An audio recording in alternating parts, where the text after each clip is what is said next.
Amen. Amen. It was fake. Mine was real. No, it was fake. Oh, wait, I gotta get to see what's going on here so I can watch people. Hello, how are you guys doing? Hello, how are you doing? I'm getting better. I feel still fake though. Just like saying hello to my face. See, It's look, weird. Vicente's on. Hi, Vicente. Hi, Vicente. He's gonna help me tomorrow morning. Oh, about church? Yeah. Oh, Yeah. awesome. That's so good. Yes. Okay, I'm trying to figure this. Okay. So, what are we gonna? We're gonna review. Yes, we're we're gonna reviewing review. the last 2 days. Yep. Help me out. So first day? First day. Okay. Broad perspective. Yeah, I got it. Two things that got said. Right. What do you say to this is what makes marriage good? So we got to remember some people are on here for the first time. Mm-hmm. So, okay, what's number one? I mean, there are many, but he's saying that you were talking about increased positivity and Increase the positivity and then decrease decrease the negativity. Yeah. I recommend that. Me too. Good. I want to live my life like that. Yes. Just increase joy in the world and decrease or reduce some sort of suffering. So yesterday we went long. We were just having fun, goofing around. Right. Today we're going to keep it a little tighter. 15 minutes. 15 minutes. Mm-hmm. Okay, so the first day was we talked about appreciation and admiration. Mm-hmm. Do things verbally share the things that you see, the qualities in your partner that you see that are good and beautiful. We use Philippians 4:8. And then appreciation are things that they say and do. So yeah, I think there's something that the point was something that your spouse does always routinely, so that it's so easy for you to take it for granted. But when things go unnoticed for a long time, I think that is the kind of almost beginning of resentment, I would say. So you are not doing things to get appreciation, but it is always good for the spouse to notice and say thank you. yeah, often spouses, and it's not just limited to spouses, feel resentment when they do not feel appreciated. It's true. So that's something that we learned how to actually intentionally verbalize our appreciation and admiration for each other. So that was the first one. Hi, Julie.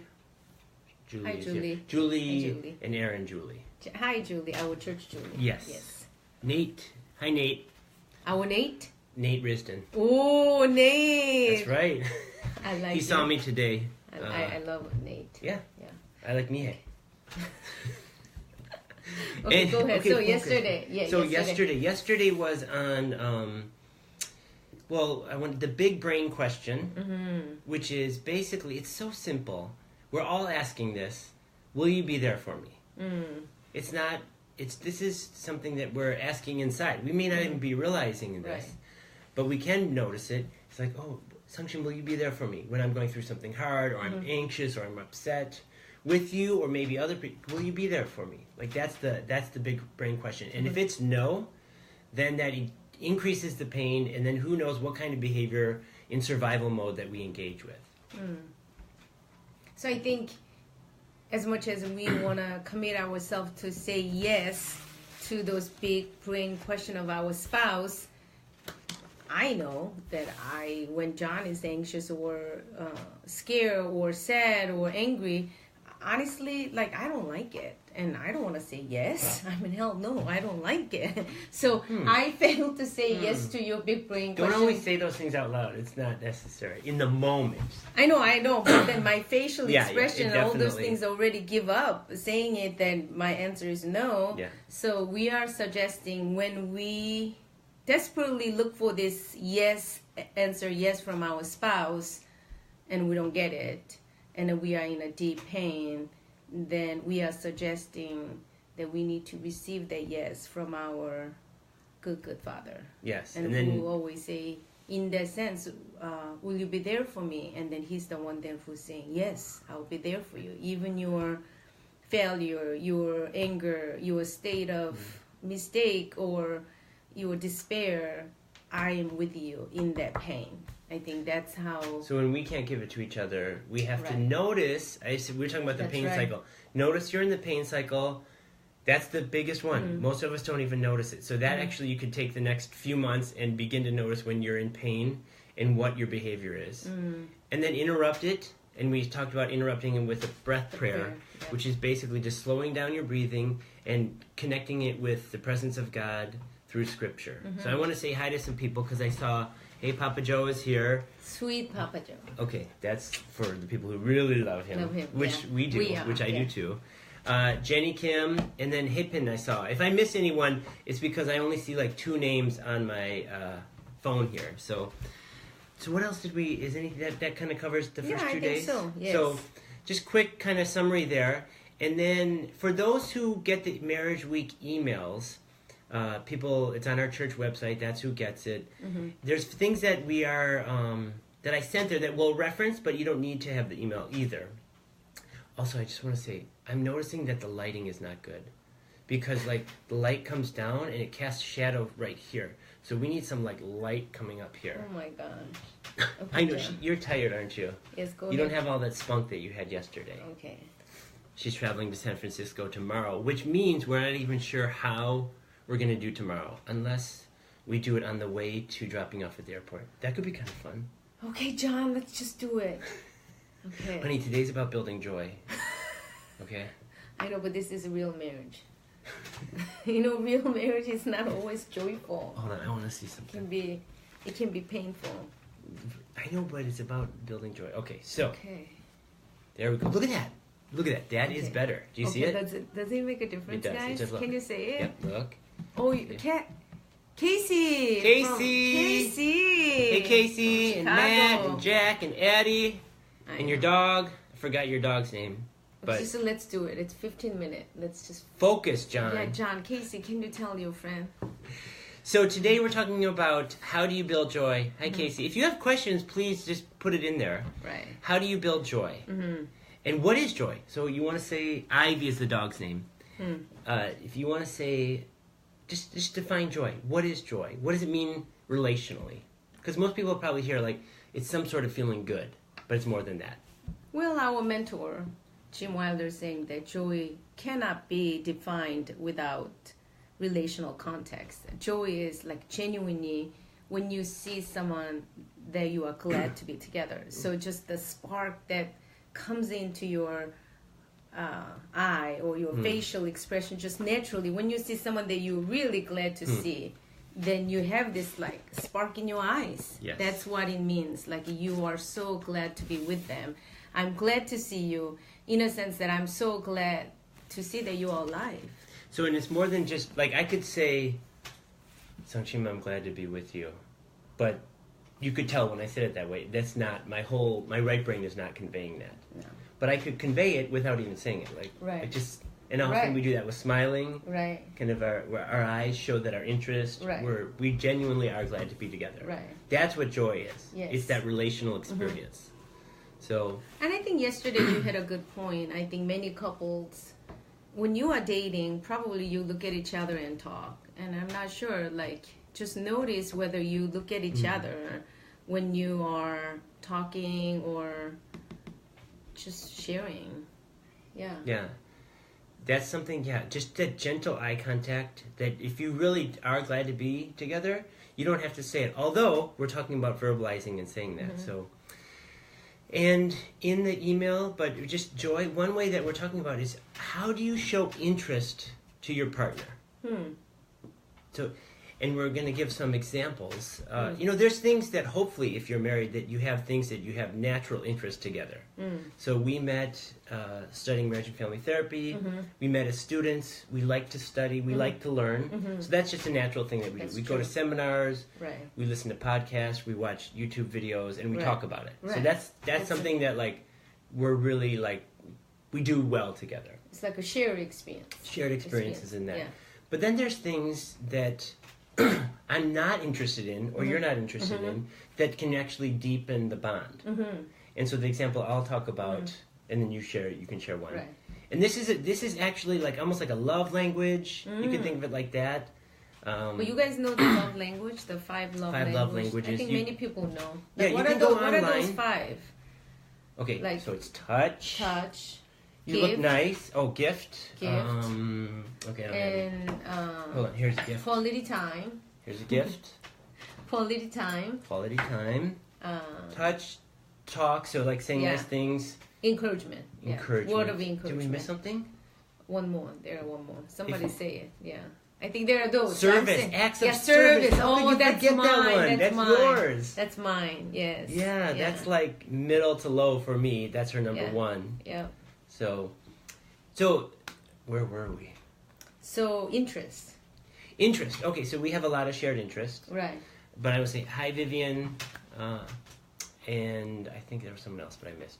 Hello, everyone. We're glad you're here. Glad you're with us. Yes, we're glad to be with you. So the shared interest we covered, the interest that, like, you, and actually I'm the only one of the 4 of us, the 3 of you really like to go eat this certain food that I particularly don't care for. Actually, like, a lot of my friends do too. Right. And that's to go eat pho. Yes. Vietnamese noodle soup. Yes. And that's something that you... So often, since there's 3 of you and 1 of me, and you guys... I like to see you guys enjoy it. Right. But sometimes I want to go to, like, somewhere else. Right. Rubio's or that thing. So you guys started to show some interest there. Right. But when we were married and we lived in Monrovia, first married, lived in Monrovia, there's this one place you like to go that was 12 miles away. We had fights about this. Right. I had a lot of irritation. Okay, I'm telling you what I'm thinking. No, like, okay, listen. So I used to think in the beginning of our marriage, if I want to eat pho, and then I said, I want to go eat pho, when John has this response, I immediately get hurt. I didn't know. Later I figured it out that I was hurt. Like, and if he wanted to go, I want him to go joyfully. If he has this like sigh, like I already don't want to go. Like, and then we ended up fighting. And then I didn't know why it hurt me so much. Because you were really interested in eating that food at that restaurant that was 12 miles away, and we drove by 4 other pho restaurants. And then even John saying that, but doesn't it matter? Is it more meaningful that even though I'm frustrated, I wanted to go, doesn't it communicate my commitment to you, and then I'm willing to do that for you?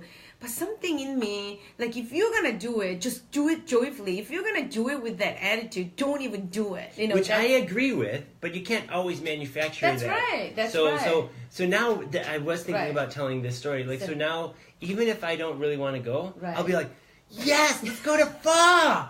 Woo! Actually, even though it feels good, right? Yeah, even though you know I'm faking it, you like it. Yeah, because there is something about it. When you made a choice to be there for me or join in, even faking it, I know you're faking it, but actually it feels nice. It's nice, right? So, because I think it is the sacrificial love. Yeah. There's just a little... I know that you are really sacrificing. And then even sometimes Zoe say, thank you, Dad, for sacrificing. Yeah.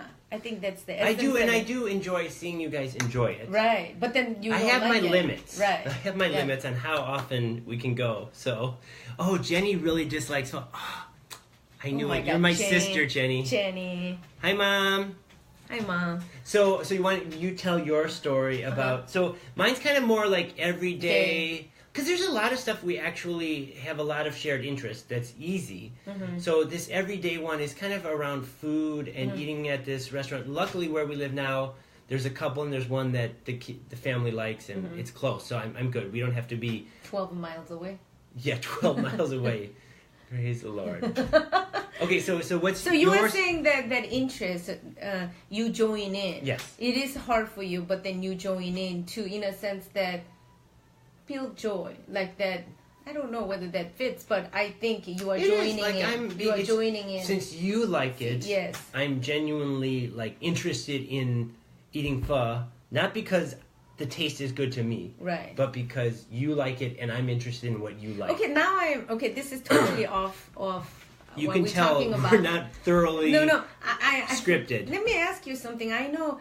Whenever you want me to go to Mexican restaurant, I know it's really hard for me. I think the taste and eating the pleasurable things it's not something people can easily override. How do you do that? I know we go eat pho a lot. Yes. How do you overcome that? I don't know. Sometimes just like I have to tell myself there's a greater good than the taste, which that's good. Thank you for sharing that. Because actually, like, I like this restaurant that Pastor Stephen introduced us to, right there. El Sol. Yeah. So I really like that. It's in I don't know if it's in Honolulu or Montrose. Yeah. El Sol, really good. I highly recommend it. So hey Louie, hey Ram. Yeah, so you are saying you think of higher good? Higher value than the taste I enjoy. I see. Yes. So that is that joining in the other person's interest, what they are interested in, is really, I had the sense that that's a sacrificial love. Yeah, so, what foods do we like together? It's like, I know we like sushi, but we don't, it's not like oh, we gotta eat it. Right. And we kind of, like, some parents introduce their kids to it, gets so expensive. So parents, don't introduce your kids to sushi until you're ready to pay for it. So anyway, I can see that you endure the pain for the higher good. So we are saying the importance of actually showing interest in the things that actually your spouse is interested in, but you are not necessarily interested in. I think one of the things that, I think the reason that I ask you, how did you overcome that?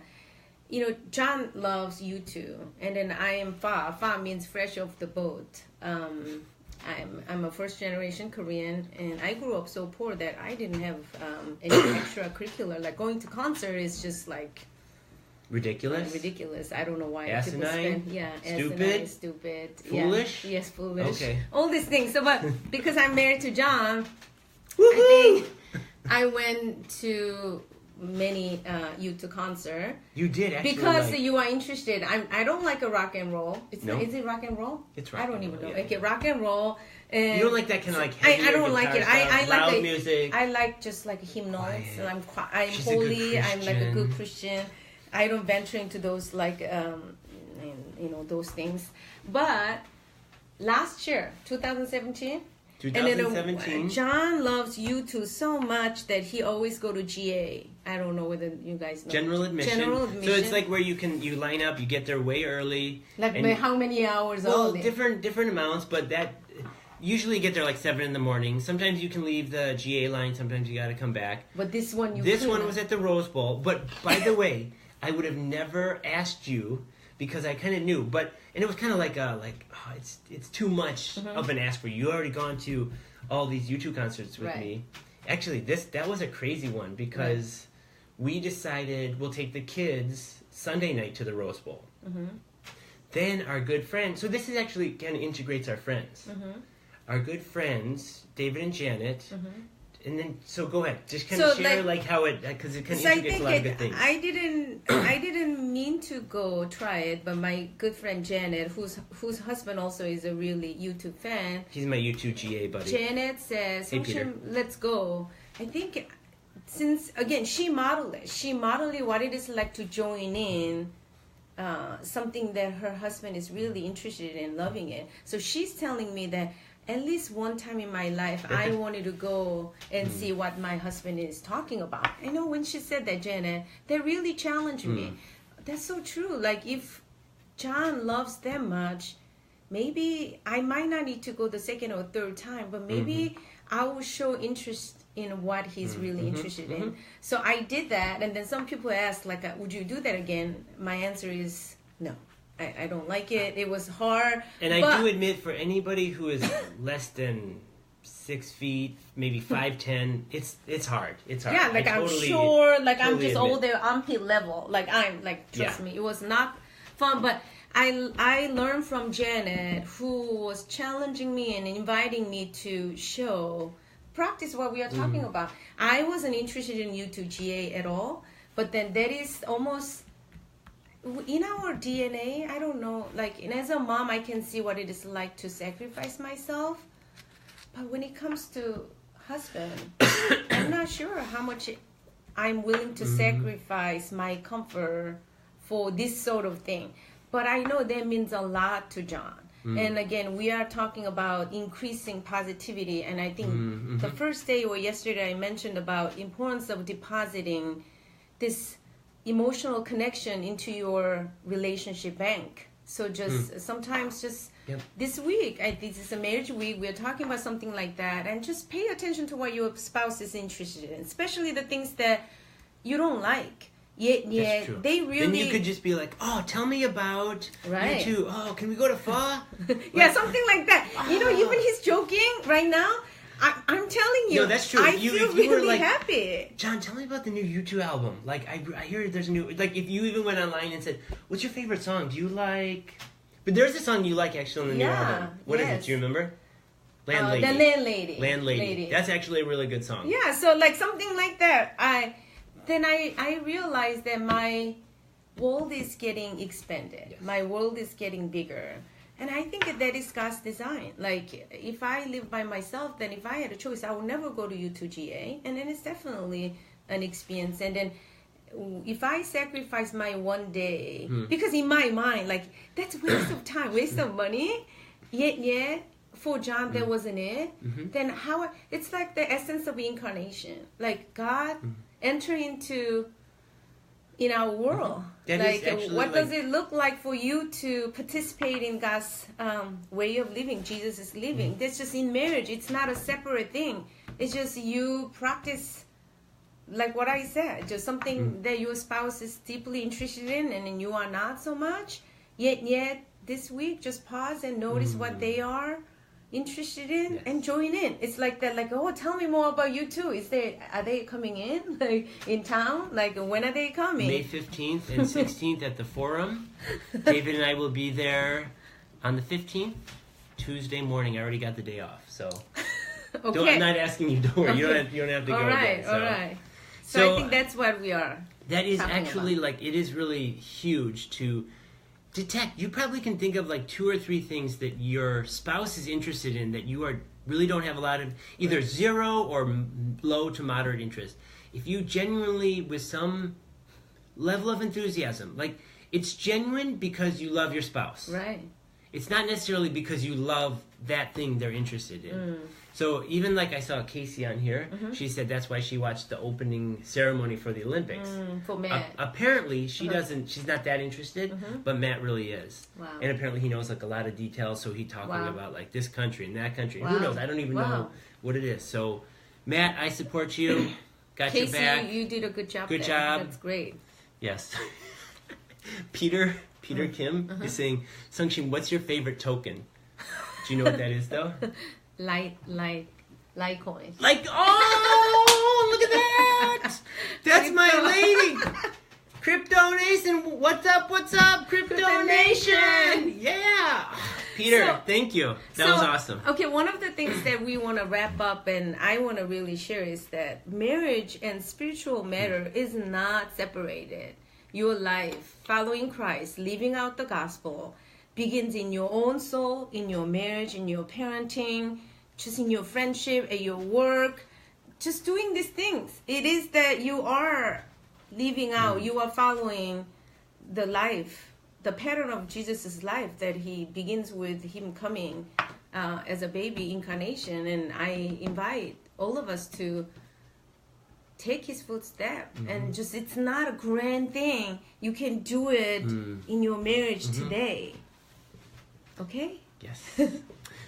And actually, I was thinking, I thought we could tie in the experience neurologically when you are interested in something. So let's say I come and I'm like, well, using the U2, it could be anything, like some lecture that I'm interested in going to or something. Hey, Sungshin, like, U2's coming and I want to go early with David. And if she's like, I know, I roll my eyes before I did that, like, oh my gosh. Or it's even, I'm not even requesting her presence. Just I'm telling her about it. She's like, oh, whatever. That's what I did. That experience of high interest and then your partner or somebody having like a kind of putting a stop to it, dampening it, that is actually neurologically the experience of shame. When you have a high interest and then someone's putting the brakes on it. And that's why it's so painful. So that's why if you can at least not like roll your eyes or slam on the brakes, just like take it in, like just acknowledge what you see. Oh, so you're really interested in this. So I think in Gottman's research saying that they call it bid for connection. So then the spouse, whatever they are interested in, instead of just holding it in, they are throwing it out there as a way of connecting with you, and then you just totally cut it off because it's not an interest of yours. Then, like you said, we experience it as a dislike. Deep It's sense actually of like shame. not, it increases the negativity and the pain, but it's actually like a very exquisite, deeply hurtful kind of pain. So if you show interest in what your partner's interested in, you're increasing the positivity, you're deepening the bond, and it's actually the same way that the father is interested in who you are. He cares about it. I mean, I'm interested in things that I'm helping my daughter sell Girl Scout cookies. Like, I like to eat them. Selling them is not, but working with Zoe is so much fun. So it's a lot of fun too. So to do that, but I'm fine not selling Girl Scout cookies. But working with Zoe and doing that and supporting her, I love it. I'm having fun. So find a way to show interest in your partner. I did. One example that I said is I used songs. Talk about a favorite song. So actually, I don't actually even know Sungshim's favorite Korean hymns. And one song that I put in there is a U2 song. It's called Ordinary Love. And one of the lyrics, the last lyric it ends with, which kind of summarizes what we're doing here, is, are we tough enough for ordinary love? You know, when I read that, I didn't know what they mean. So I said, what does it mean? I explained it. Then I explained it. Yes. But I have a question. Yeah. Why are you whispering? Because, like, I feel stupid that I don't understand. Oh, okay. When you feel stupid, you whisper. Yes. So what I said, are you tough enough for ordinary love? It's just, do you have the courage, the strength, the inner conviction to do the ordinary things of every-day being together, Instead being of married? this infatuated. It's just like the high moments. Oh, vacation. Oh, going to like whatever. Whistler, Mammoth, Big Bear, big, weekend vacation, long vacation, Hawaii, whatever it is for you. Or this like really nice like restaurant. Like, those are great. Celebrate them. Enjoy them. But are you tough enough for the ordinary love? I love it. Every Now day. I love it. Like I didn't know it's the American cultural, but like now I like. Are you tough? Are you strong enough for ordinary love? Yes. That's great. Yeah. So that's it. We went way over 15 minutes again. But I noticed. Okay, just let's go then. It takes a while for us to warm up and maybe the audience. So. Bye. Hi, Seongi, Kyungsu, G, everyone else that I missed. We love you guys. We love you. See you tomorrow. I'm somehow. glad to be with you. Okay. I'm not sure how we're gonna do it, but Bye. Bye. Hold on. Zoe didn't interrupt. I'm kind of disappointed, but don't tell her because I was really irritated the first day. Second day, moderate. She cried. Come on. Okay. We don't need to tell these Bye. people this. Hold on. Let's go. Thank you, Papa Bye. Joe. Hold on. I want to just do this. Let's do. What's this?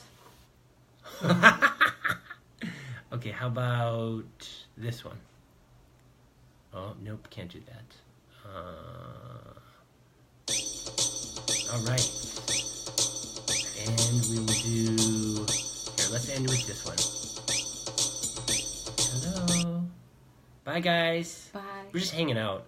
You can Welcome leave. to Where are you? Sungshin, get up here! That's Sungshin.